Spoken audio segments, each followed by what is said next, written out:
अब तैयारी कर रहे हैं पाकिस्तान वापस आने में।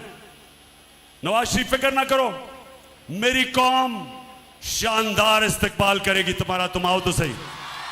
अच्छा अब जब मरियम को पता चला कि भांडा फूट गया, भाई ने कह दिया कि ये हमारी प्रॉपर्टीज हैं, जब भाई ने कह दिया कि हमारी प्रॉपर्टीज हैं, अब जरा सुने मरियम क्या कहती है, सुने जरा। हसन हुसैन के पास आज जो भी है वो एक अरबपति दादा के पोते हैं।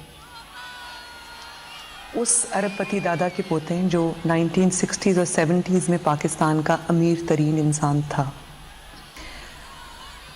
ये जो एसेट्स हैं, ये जो बिजनेस के लिए पैसा है, ये सारा दादा से डायरेक्टली बच्चों को ट्रांसफर हुआ।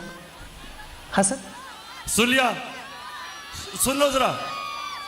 ख्वातीन आप खास तौर पे देखें, क्योंकि अल्लाह ने पता क्या है, औरतों को एक सलाहियत दी है, आदमियों से ज्यादा औरतों में सलाहियत है।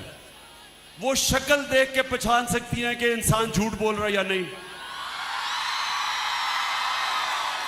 मैं अपने नौजवानों को बुरा नहीं कह रहा, लेकिन आपको पता होना चाहिए जब बच्चा पैदा होता है तो जो माँ होती है वो बच्चे की शक्ल से पहचानती है कि वो क्या चाह रहा है, क्योंकि बोल तो नहीं सकता वो, तो माँ के अंदर अल्लाह सलाहियत डेवलप कर देता है।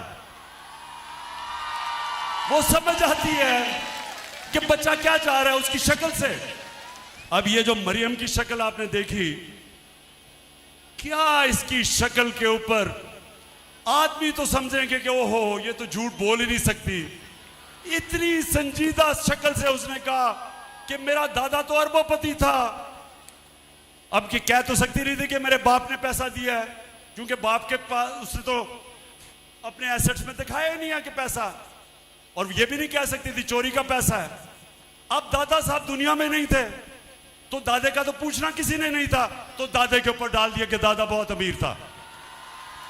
अच्छा अब जरा ये तमाशा देखें, मरियम का जो दादा था वो शहबाज शरीफ का बाप था।